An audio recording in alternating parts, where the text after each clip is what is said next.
Hey everybody, welcome out here to the Modern Farmhouse. Guess what we get to talk about today? We get to talk about some beautiful windows.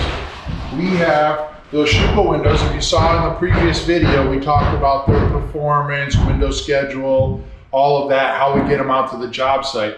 Today we're going to talk about just a little bit of tips and tricks on how we get these windows installed and how they install. All right, so we have this window here. This is a Schuko. It's aluminum framed window. It's a triple glazed glazing package. U-value of, depending on whether it's an operable or fixed unit, they run from about 0.10 to 0.13. So they fall in that R7.5-ish range if you convert that to R value. Like I said, they're aluminum, but have no fear. They're thermally broken inside there.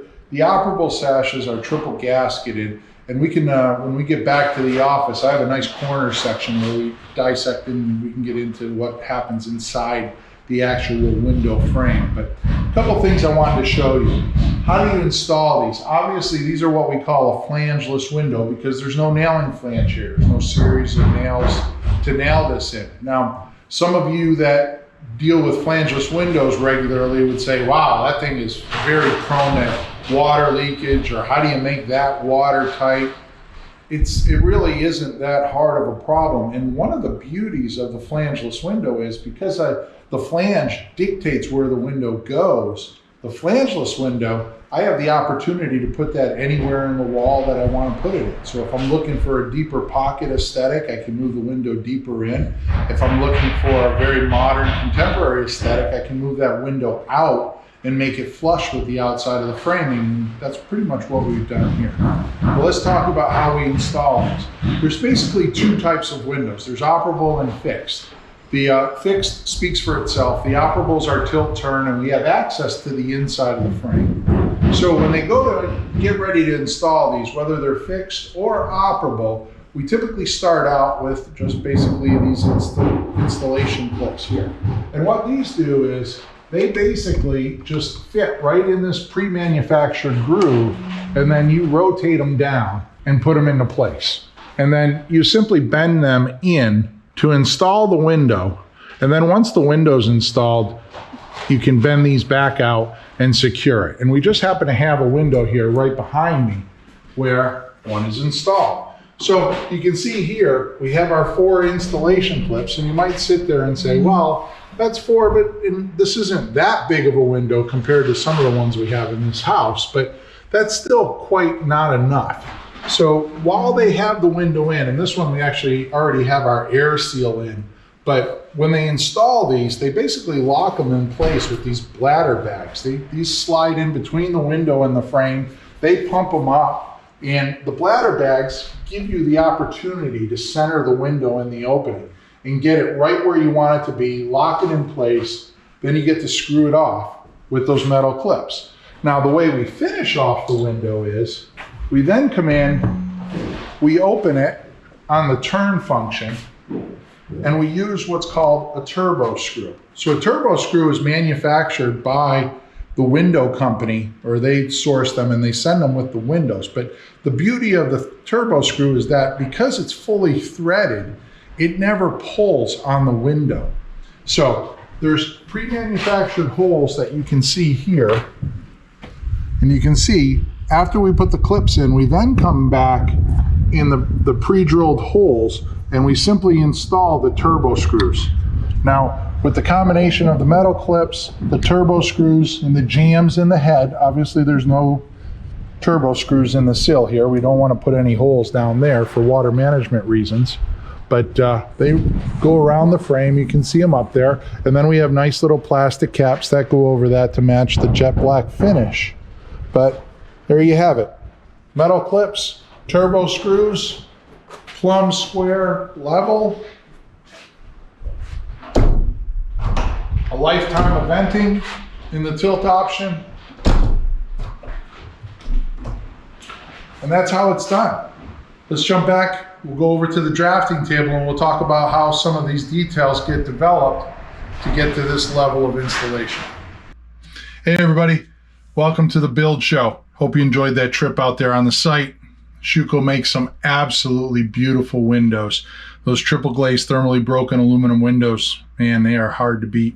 But anyways, we're back at the studio here. Now, keep in mind, windows, right? I could probably do no less than about a 24-hour video on window install, but we need to break it down into some fundamental pieces and you know, kind of grasp some general concepts. So today we're going to do just that. Got my good friend Big Red here, and we have a surprise guest that's going to join us a little later. But right now, let's take a look at the detail. So I printed out just the sill detail here. So you can see here is the window frame. You can see here, this is the triple glazed IGU. IGU stands for insulated glazing unit. That frame is thermally broken. You can see kind of the guts in here, where basically this aluminum frame on the inside and this aluminum frame on the outside do not touch. So that's the idea of thermally broken, is that you don't get that conductive aluminum passing through the whole system. So you basically have an inner frame and an outer frame, and then you have a whole bunch of stuff in the middle that doesn't conduct the heat there. So we have our window installed. You can see here, this is our wall frame. All right. So there's our wall frame. There's our double sill. If you haven't seen the video where I talk about framing, I suggest you go back and check it out. Great video, basics on wall framing. Now, obviously, these are what we term flangeless windows. So flangeless windows give us the opportunity to basically put this anywhere in the wall. So as a designer, I have to design where I want to put that window. So I can put it a lot of places. The more I move it to the inside, the more my flashing becomes complicated. The more I move that window to the outside, the more I create this cavity inside here, and I put the windows in a cooler spot. So any building scientist would tell you that if you have this distance to place the window in, the window wants to get placed somewhere in the middle third. And there you go. There you have it. Guess where we put it? The middle third. And that works the best thermally. It works really good for water management. I like to understand that, hey, here's my sheathing with weather resistive barrier. So this is my Alamo, if you will, on water, bulk water control. It's back here. So I like to kind of put the window in alignment with that. Now, that just happens to be my air control layer too. So if you're not familiar with control layers, first video I did, we talked about control layers. We talked about how to make appropriate decisions. We talked about their priority, water number one, air number two. We're going to talk about those. So getting that in alignment, that always seems to work the best for me. It's I've detailed literally hundreds of windows, and it always seems to work best when we do that. So anyways, my rule of thumb. You can see here the window has this little hook thing that comes out. Well, what that is notice how everything is kind of moving in that direction. Well, that's if any water migrates into the system here. That is a weep system that lets water out of the window frame. So the window unit itself, in this case, has a bulk water management system. So that water in, there is a place for, guess what? Water to go down and out. And it just so happens that we ensure that we detail the windowsill just below that weep, so the water would drop onto the windowsill, go out the windowsill, come down the windowsill. Even if it tried to turn a corner, guess what? We have that nice drip there, and we force the water to drop. So Windows got a water management system. We take it where the window delivers that water, and we turn it into a water management system on the outside. But what if water does get in here? What if we're able to get some wind-driven rain? And as Brian from Howell Custom Building will tell you, the rain up there near the ocean has the potential to be horizontal rain, meaning it's very high wind and the rain comes in at a pretty shallow angle. So if water does get in that system, how do we battle it? Well, The first thing I do is I create what's called a back dam. Basically, I need something to physically stop the water, but if I just put a wooden block there like I've shown, then water can kind of get in all the nooks and crannies, but I need that direction, down and out, right? It's building science, not rocket science. So what do? Well, I create a membrane. Well, I don't create a membrane, I install a membrane that goes out, down, across the end dam, down and out over the sheathing. So any water that gets into my system, there's a slope piece of wood here. So we have basically a 5-degree angle roughly there. So that's the down and out portion. So any water that migrates into my system, well, it hits that slope, and guess what? It's forced into here. Well, what is this space? That is my rain screen space. So we have the ability for that bulk water to migrate down and drip out the bottom of the wall. When it drips out the bottom of the wall, there's sloped ground. It takes it away, down and out. It's building science, not rocket science.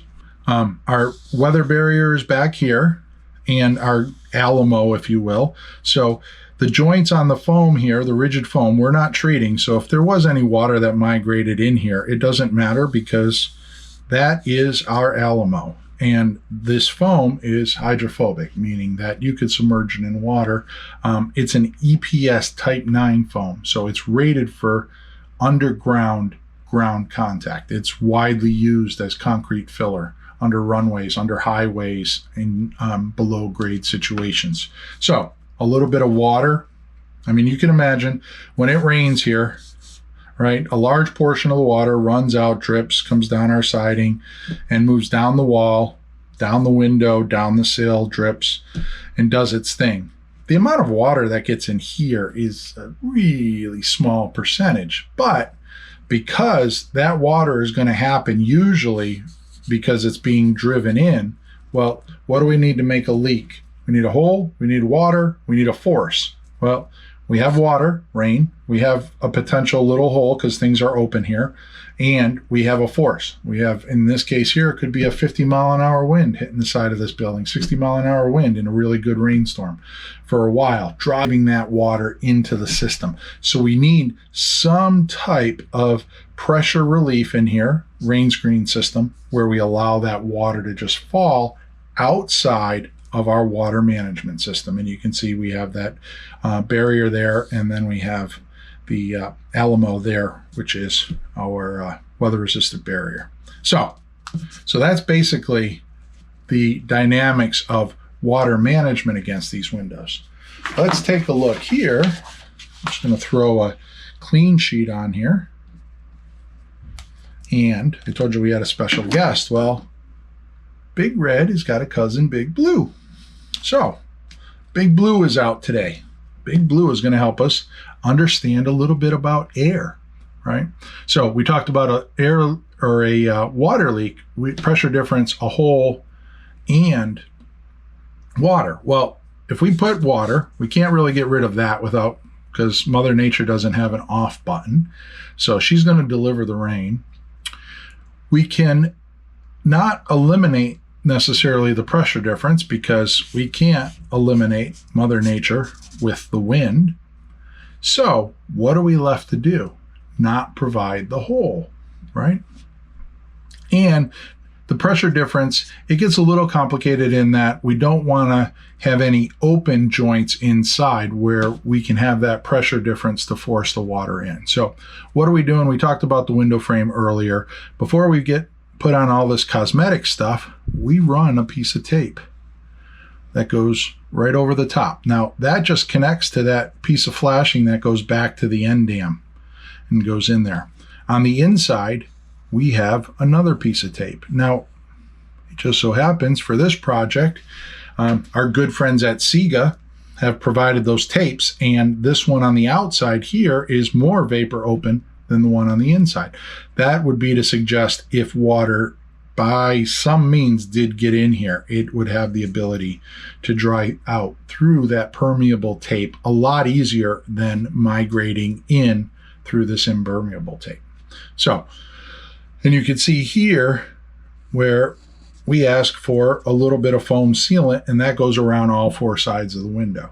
And so that takes care of the air sealing of the window. So we basically have our wall. You can see we have some sealant here, and that basically takes our sheathing and weather resistive barrier, which got folded in here. We have our blocking here, which gets sealed to that. And then we have our window frame and the blocking, or the ice and water, not the ice and water shield, but the flashing membrane there. And that gets sealed to the window. So we maintain that continuity through the system, and then the windows get attached to the glass, and the glass becomes our air barrier there. But because we provide the tape, the sealant, and the tape on the inside, we don't really provide that pressure difference that the leak needs to go through the wall system. We don't allow it to move through there. So any water that does come in here is forced to follow this system and drip out. So there you have it. We talked a little bit about water management. We talked a little bit about air leakage, how these systems work. Keep in mind, notice on the rain screen system, part of making this somewhat equalized to the pressure outside, we don't caulk this joint. We just leave that open, and we let a little bit of air migrate in there. So it's kind of like if you took a can of a liquid and you poke a hole in the bottom. Well, if I don't poke a hole in the top, stuff doesn't move out that hole in the bottom. But the minute I poke a hole in the top, that bottom hole is able to run free. Anybody that ever filled up their lawnmower with gas, you got to pop that little lid and let the gas roam free, right? So anyways, to cap it off, there you go. That's one of our first windows installed up there. I get that this is somewhat fundamental, but we got to make sure we cover all the big bases, and then we can start talking about a little bit more in detail on the window jambs, the head, and how we deal with all these, and maybe look at some other projects with different siding systems. So anyways, hope you enjoyed that. There's a bunch of videos, in my series on the Build Show Network. So if you haven't seen those, I suggest go back, watch some of them. We try and put up really good content and try and help out and share some of the knowledge. Along with my content, there's some great colleagues of mine out there, Matt, Jake, Wade, Brent. They're all delivering super stuff. I look forward to watching their videos every week. And anyways, go check it out. You can also find me on Instagram. I post a lot of stuff there. You can find me at Stephen Basic Architect out there. And, check out the Build Show Network. And if you haven't, make sure you get on that Build Show Network and you subscribe to our newsletter. Our newsletter gives you updates on things that are happening, the latest videos, etc. But hit that subscribe button and sign up, share the knowledge, and hopefully you can put some of this to good use. But until next time, long live our buildings.